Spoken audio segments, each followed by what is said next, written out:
Doctor வருண்ஸ் view channel சார்பாக அனைவரையும் நான் வரவேற்கிறேன். எல்லாருக்கும் என்னுடைய இனிய தைத்திருநாள் வாழ்த்துக்கள்.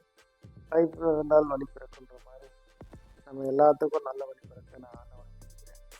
The main aim of our channel is to educate the people what's going on the society. Stop நிறுத்து.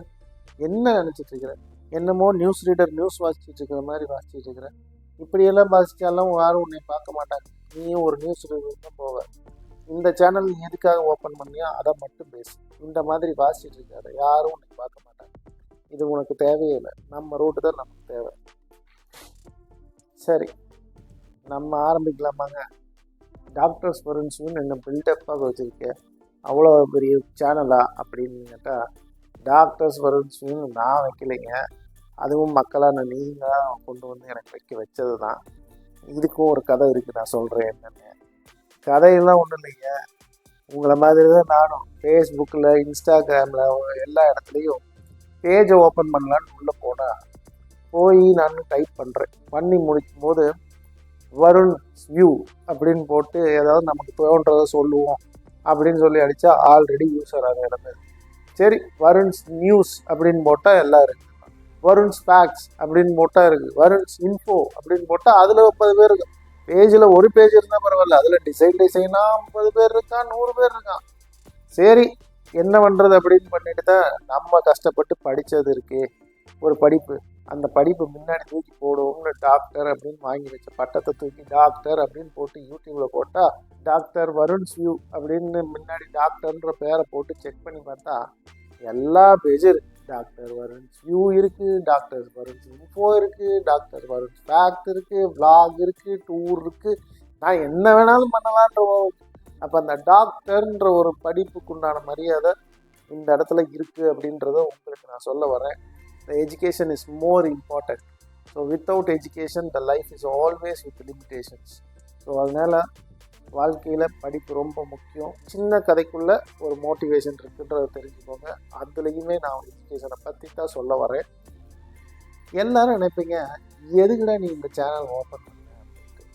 ஸோ இந்த சேனலில் நீ என்ன அப்படி சொல்லி கிழிச்சிட போகிற அப்படின்னு நிறைய பேர் சொல்லலாம். ஸோ இந்த சேனலில் நீ அப்படி என்ன சொல்லிட போகிற அப்படின்னு நிறைய பேர் சொல்லலாம். நான் என்னுடைய வாழ்க்கையில் இதே மாதிரி எனக்கு விவரம் தெரியாமல் நல்லா படிச்சிருந்தும் பல பேர்த்துக்கிட்ட ஏமாந்து, ஒருத்தர் 2 பேர் இல்லை, 150 பேர்த்துக்கிட்ட நிறைய இடத்துல ஏமாந்து தான் நான் உங்கள்கிட்ட ஷேர் பண்ண போகிறேன். நான் கட்டுறது, நான் தெரிஞ்சுக்கிட்டதை உங்களுக்கும் ஷேர் பண்ணால் தான் அது எனக்கு ஃபுல்ஃபில் ஆகுன்ற ஒரு நம்பிக்கை. நம்ம சேனலோட நோக்கம், அதாவது சேனலோட பர்பஸ் என்னென்னா, ஒரு சாதாரண மனுஷனோட பார்வையில் சமூகத்தில் நடக்கிற எல்லா விஷயங்களையும் ரொம்ப சிம்பிளாக என்னோடய பாயிண்ட் ஆஃப் வியூவில் சொல்கிறது தான் இந்த சேனலோட மோட்டிவே.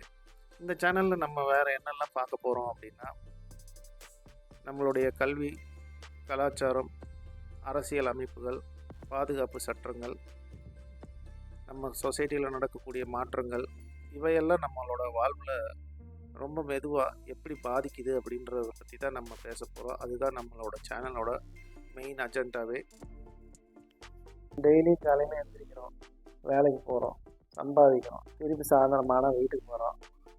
சரி, பிள்ளைகளோட ஏதோ டைம் ஸ்பெண்ட் பண்ணுறோம், போர் அடித்தா நியூஸ் பார்க்குறோம், அதுக்கப்புறம் தூங்கிடும். இந்த நியூஸ் அப்படின்ற ஒன்று நீங்கள் பார்க்கும்போதும் இல்லை படுத்துருக்கும்போது டெய்லி இப்போ எல்லோரும் ஃபோன் யூஸ் பண்ணுறீங்க. ஒரு நாளைக்கு மினிமம் 7 to 8 மணி நேரம் ஃபோன் நோண்டுறாங்க. ஃபோன் நோண்டும் போது daily YouTube, Facebook, Instagram, WhatsApp எல்லாத்துலேயும் நியூஸ், எல்லாத்துலேயும் ஏதோ ஒரு இன்ஃபர்மேஷன். அந்த இன்ஃபர்மேஷனில் 2 வெரைட்டி இருக்குது. ஸோ ஒன்று நல்ல நியூஸும் இருக்குது, இன்னொன்று கெட்ட நியூஸும் இருக்குது. இதுக்கு உங்களுக்கு எக்ஸாம்பிள் நான் என்ன சொல்லலாம்னா, 2 ஃபோட்டோவை நான் காட்டுறேன் பாருங்கள். இந்த ஃபோட்டோலேயே ஒரு நியூஸில் இப்போ ரீசெண்டாக நடந்தது. ஸோ ரீசெண்டாக நடந்ததில் ஒரு ஃபோட்டோ பார்த்திங்கன்னா 2மே ஒரே ஃபோட்டோ தான். அதில் ஒரு சேனல் என்ன பண்ணான்னா, ரூலிங் பார்ட்டிக்கு ஆப்போசிட்டில் இருக்கிற கஞ்சா போதையில் சிஎம் ஸ்டாலின் ஆட்சி அப்படின்னு எதை போட்டு வச்சுருக்காங்க. இன்னொரு சேனலில் பார்த்திங்கன்னா அதே அந்த ரூலிங் பார்ட்டிக்கு கொஞ்சம் சாதகமாக இருக்கிறவங்க என்ன பண்ணியிருப்பாங்க அப்படின்னா, பொண்டாட்டியோட கோபம் அந்த விரக்தியில் ஏறிட்டு ஆடிட்டு இருக்கிறான், போலீஸ் கைது அப்படின்னு போட்டு வச்சுருக்காங்க. இது 2யுமே பாருங்கள். இதில் எதை நம்புறது, எதை நம்பக்கூடாது அப்படின்றது நமக்கே தெரியல. ஒரு பக்கத்தில் இந்த மாதிரி சேனலில் சப்ஸ்கிரைப் பண்ணி இதில் போயிட்டு இருக்கிறவங்க இதில் தான் போயிட்டுருப்பாங்க. ஸோ இன்னொரு பக்கம் வந்து ஃபேக் நியூஸை நம்பிட்டு இருக்கிறவங்க அவங்களுக்குள்ள ஃபேக் நியூஸை மட்டுமே பரப்பி நெகட்டிவ் தாட்ஸ் ஆஃப் மைண்டில் இருந்துட்டு போயிட்டே இருப்பாங்க.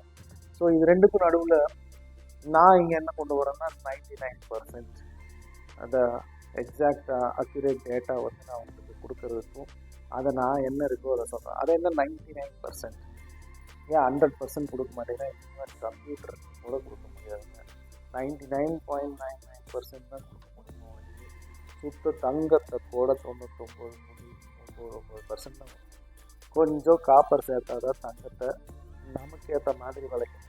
100% தங்கத்தை நமக்கு ஏற்ற மாதிரி ஏற்ற முடியாது. அதனால் தங்கத்திலே கலப்படம் இருக்கும்போது மனுஷன் முடியாது. அதனால் எனக்கு தெரிஞ்ச வரைக்கும் நம்மளோட சேனலில் 99% எக்ஸாக்ட் அக்யூரேட் எஜுகேஷன் ஸ்ட்ராட்டஜி உங்களுக்கு கொடுக்கறதுக்காக தான் நான் இங்கே கொண்டு வந்திருக்கேன்.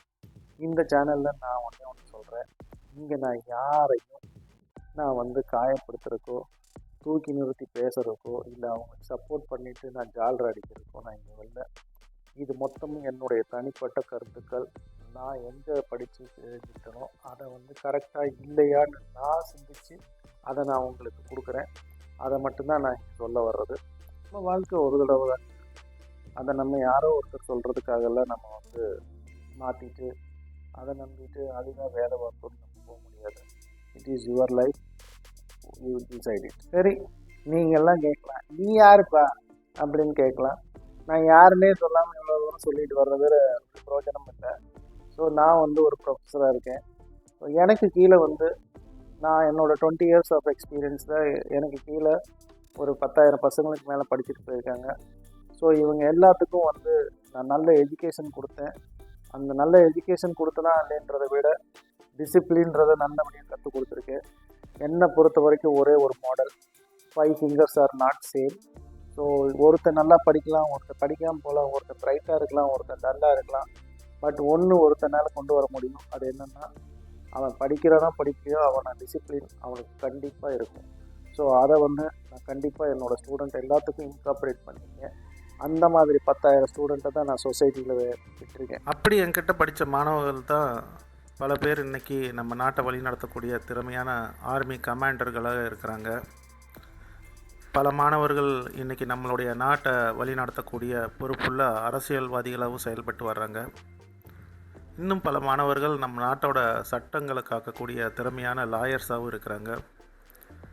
இன்னும் பல மாணவர்கள் இன்றைக்கி நம்மளுடைய அரசு துறையில் பல துறைகளில் பொறுப்போடு பணியாற்றி வருகிறார்கள். இவங்க எல்லாத்தையும் நான் நல்ல ஒரு ரெஸ்பெக்ட்ஃபுல்லாக சுய ஒழுக்கத்தோடு நான் இந்த சொசைட்டிக்கு அர்ப்பணித்தது எனக்கு ரொம்ப பெருமையாக இருக்குது. நாடுன்னு சொல்லும்போது நான் பக்கத்து நாடோ இல்லை கேரளாவோ இல்லை கர்நாடகாவோ பற்றியெல்லாம் நான் இந்த சேனல்லையே நான் பேச போகிறது கிடையாது. நிறையா சேனலுக்கு வேணால் காசு சம்பாதிக்கிறதுக்காக தமிழ்நாட்டை தாண்டி ஆந்திராவில் நடக்குது, கர்நாடகாவில் நடக்குது, சிங்கப்பூரில் நடக்குது, இல்லை யூஎஸில் நடக்குது அப்படின்லாம் சொல்லலாம். நம்ம தமிழ்நாட்டை பற்றி பேசுகிறதுக்கே இன்னும் ஒரு தலைமுறையே போதாதுன்ற அளவுக்கு அவ்வளோ பிரச்சனைகள் இங்கே இருக்குது. ஸோ நான் ஒருத்த மட்டும் இங்கே முடிவு பண்ண கிடையாது. என்னை சுற்றி என் கூட ஒரு 6 to 8 ப்ரொஃபஸர்ஸ் இருக்காங்க. ஸோ அவங்க எல்லாத்தையோட டிஸ்கஸ் பண்ணி ஸோ என்னென்ன ப்ராப்ளம்ஸ் இருக்கோ எல்லாத்தையும் நாங்கள் ஒரு 1 year டேட்டா பேஸ் ரெடி பண்ணி ஸோ அந்த டேட்டா பேஸில் எது தேவை எது தேவையில்லை அப்படின்றத எடுத்துகிட்டு வித் ப்ரூஃப் வித் எவிடன்ஸ் நாங்கள் அதை வந்து இங்கே எஜுகேட் பண்ண தான் வந்திருக்கோம். இங்கே நாங்கள் வந்து இவனுக்கு நான் வந்து தண்டனை வாங்கி கொடுப்பேன், இவனுக்கு நான் வந்து இதை பண்ணுவேன்ற எங்கள் வேலை கிடையாது. எங்கள் வேலை சொல்லி கொடுக்குற வேலை மட்டும்தான். ஸோ நாங்கள் உங்களுக்கு இந்த நடக்குது அப்படின்றத நான் எஜுகேட் பண்ண மட்டும்தான் இங்கே வந்திருக்கேன். நான் இதை நடக்கிறத எல்லாருமே சொல்லியிருப்பாங்க. அதை என்னோடய ஸ்டைலில் நான் சொல்கிறேன். நம்ம வாழ்க்கை ஒரு தடவை தான். அதை நம்ம யாரோ காட்டின பாதைக்காக, நம்ம யாரோ சொல்கிற வார்த்தைக்காக அதை நம்பிட்டு நம்ம நினைக்கக்கூடாது. இது உங்கள் வாழ்க்கை, உங்கள் கையில்.